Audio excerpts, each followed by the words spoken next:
All right, I'm joined by Jason Grubb, the one and only 5-time Masters Games champion. I want to talk to you about something interesting, okay?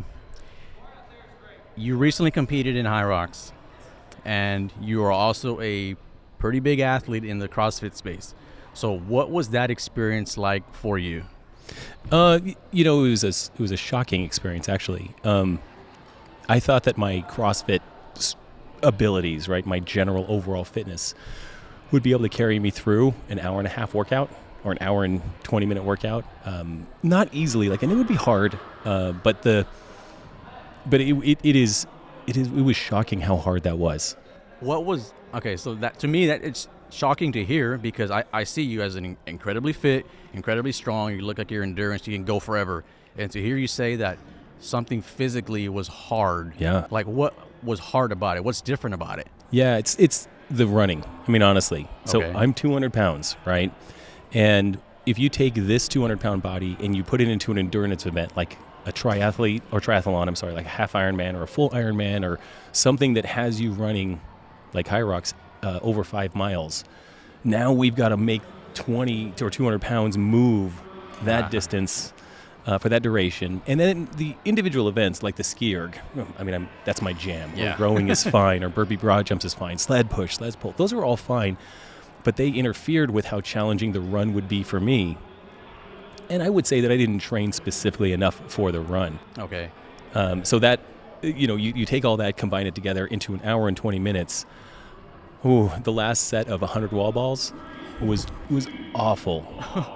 I've never been so thirsty in my life. That was the strangest thing. I was so thirsty because it's a long enough event that you actually need to think about hydration. Super thirsty, and the motivation to finish the wall balls was not to get a good time or to finish this thing. It was just to go get a drink. And I have an anecdote about that. It was really funny. So I get past the finish line, and I move over to the station where there's water. And HYROX has these cans of water. They're black soda can-sized water, right? Yeah. And Alex Anderson, who's another CrossFit Games athlete from back in the day, he's there. He's like, Jason, here you go. And he hands me what I thought was one of the waters. I already have a water in my hand. He hands me one. I'm so thirsty. I crack it open, and I chug it. Chug, chug, chug. I'm like, it's carbonated. Chug, chug, chug. Oh, no. Oh, my God. It was a beer. Oh. So gratefully, there was a non-alcoholic beer vendor there, and that was great. But that was not what I wanted. Your body was waiting for water. Water. Just chugging this beer. It chugged it so fast that my body didn't even know. I was like, I guess this is just carbonated water. And then the aftertaste was like, oh, no. Did you get water after that? Yeah, I chugged water. And then I got some beer afterwards. Yeah. The non-alcoholic beer was fantastic. So what about HYROX surprised you? Like anything during the event where you were like, oh man, I know the running kind of took you back, but like any of your CrossFit training like really like put you ahead or? Yeah, I mean, you had these guys that could run so fast. So that was surprising. Like out of the gate, I knew everybody was going to run fast. So I was like, okay, I'll let them run fast. And we get to the first station, which is ski erg. I get to the ski erg. There's quite a few guys in my heat already there. They're working. I chug through the ski erg, no big deal. And we go out on that second run, and they're all just running as fast as they did at the start. Still going. Yeah, I'm like, oh my God. So I actually ran a faster second 1,000 meters. So my second 1,000 was faster than my first, and my third was much slower. So, and then my fourth, fifth, sixth, there's 8,000 meter efforts in there, and they got slower and slower. So it was surprising that these runners were so good. Now, where my fitness came in is when we got to like the sled push and the sled pull. Like mass moves mass. Like I can take this body weight and push this sled. And so you've got all these skinny guys out there, these endurance athletes getting a little bit stuck on the sled. Yeah, you're like, all right, I got this, boys. Let's do this. Come on. And the sled pulls, I could use my body weight and really get it going. But the best athletes out there, the ones that win this thing, are incredible endurance runners that have developed the skills for the 8 different specialized movements that happen inside. And that's the difference between CrossFit and HYROX.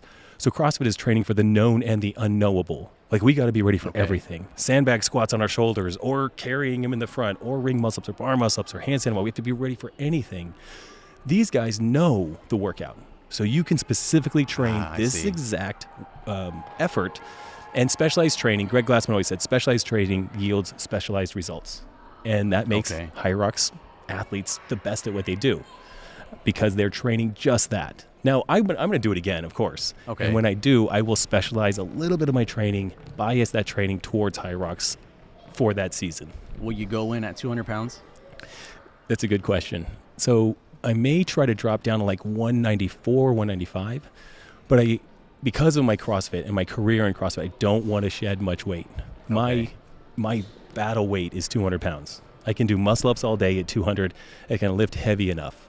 But if I drop weight, I won't lift as heavy, and that'll have an impact on my performance. Will you alter your training at all for a HYROX event, or will you continue training for CrossFit and just see how good it does you? So I'll probably train as usual for CrossFit and make my second sessions. I do second sessions 4 days a week, but bias those predominantly towards running, honestly. Okay. And just make those sessions very much endurance running based. My second sessions are often like on machines. I'm building capacity in longer endurance type ways in the second sessions. This is a way I build my capacity without beating up my body. But when I go towards that HYROX sort of specialization or training from an ex-HYROX, I'll just make that second session more running based than machine based. So that's what it was for you, was the running. Yeah, it got me. Okay. I've heard people say that CrossFitters can compete well in HYROX, but HYROX athletes cannot do well in CrossFit. Yeah. Is that statement true? Oh, 100%. Yeah, because CrossFit has, some of the lifting is just so heavy, so you need to be built to lift heavy. But then also things like Olympic lifting and gymnastics take so much practice. Like no one just starts snatching and within a year is snatching 225 or 275, what you would need in a younger age, or in our age groups hitting 225 on a snatch. Like that takes years and years and years and years and years to develop the timing, the all of those CrossFit-esque components necessary for doing those types of precise movements, those high skill movements. Okay. But CrossFitters, I mean, we can go push a sled. Yeah. Because we already do everything that HYROX does. We just need to bias our training a little more in that direction if we want to do well. Why do you think there's such like a conversation about them in competition? To me, it sounds like what you're saying to me is that they're different sports. They're both fitness related, but they're different. So what's the need to compare them and compete like that? Well, I think because there's so much crossover in particularly the 8 different stations that you're at in HYROX. Those are all CrossFit stations. Ski erg, sled push, sled pull, burpee broad jumps, sandbag lunges, kettlebell carry, farmer's carry, wall balls. These are all CrossFit-based movements. Because of the similarities, there's a natural comparison. Yeah.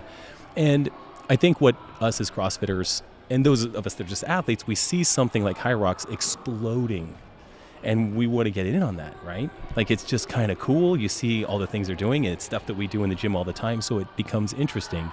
And we want to give it a go. And then we're punched in the face on the first try, which is pretty standard. And then we're like, oh, okay, I actually need to train a little bit for this because I actually like this sport. And when you go to a HYROX event, there is an energy there from registration the day before through the event day. It's like 8 in the morning till 9 p.m., just heat after heat after heat. There's always people competing. It's insane. And the energy in there from start to finish is really well done. It's a well-oiled machine at this point. Wow. And they have, at Dallas HYROX, I think they had 6,500 athletes complete this gauntlet of HYROX in one day, bro. Jeez, that's one a day. lot, dude. And the other thing is it's really accessible. So you can, you can't have 60-year-olds don't just train and start doing CrossFit competitions in 1 year. Sure. But with HYROX, you could get really anyone in any age fit enough to complete a HYROX in 6 months to a year. I see. So it's like that, when people like the couch to 5K is something that people do, or like, hey, I just want to train. And everyday Joe wants to train for a marathon, and that's like a stamp, or a triathlon. They get a tattoo of the Ironman on the back of their calf, right? HYROX is kind of like that. Like, have you done HYROX? And I think that's the popularity of it because it's very accessible. I see. And then those that are really great at it are exponentially great at it. I see. How did you fare in your first event? Yeah, I did okay. So in my age group, I got 4th. Okay. Out of in my age group, I think there was like 16 Okay. in the men's pro division. I went men pro. Okay. And it's funny, out of the 6,500, there's only like 16 in my division, in my age group in Dallas. Huh. So, and I got I got a minute, an hour and 21 minutes to complete. Now, best in the world right now is, I think, sub 110, like maybe 108 or something like that in my age group. So what that means for me is I've got to cut off a minute and a half per run. Per round? Yeah. Oof. Yeah, that's Man. tough. I need to do that, and I need to get better at wall balls under fatigue. Yeah. The wall balls took me 6 minutes. They should take me 4 minutes. So I get 2 minutes there, take a minute off each run. That's 8 more minutes. That's 10 minutes total, and I need to somehow eke out a couple of other minutes to be best in the world. And that all sounds really cute, but that's not easy. Those are all huge. Like, I need to run faster for all 8 1,000-meter pieces than I ran one in this last race. Yeah. And all 8 need to be faster than the one I ran fast here. So for you to be in competition for best in the world. That's in the world, which is kind of what I want to do. Like, I'll age up to 50 next October, right? Ah, okay. And what's the best in the world at 50? Right, that's what I want to know. At best in the world at 50, could I do that? And could I win the CrossFit Games in the same year? That's a bit of a goal. Yeah, that'd be cool. That would be really cool, yeah. dude. I mean, that's the plan. So does the word or does the phrase Jason Grubb, HYROX champion, sound doable? Yes. Yeah. Give me a year. Give me a year and a half. Yes. I like the sound of that. All right, Jason, I really appreciate it, man. Thank you so much. I'm rooting for you. I'm a big fan. I want you to have both titles in the same year. Yes, sir. Let's Sounds do it. really good. Thanks, man. Appreciate it. Thank you.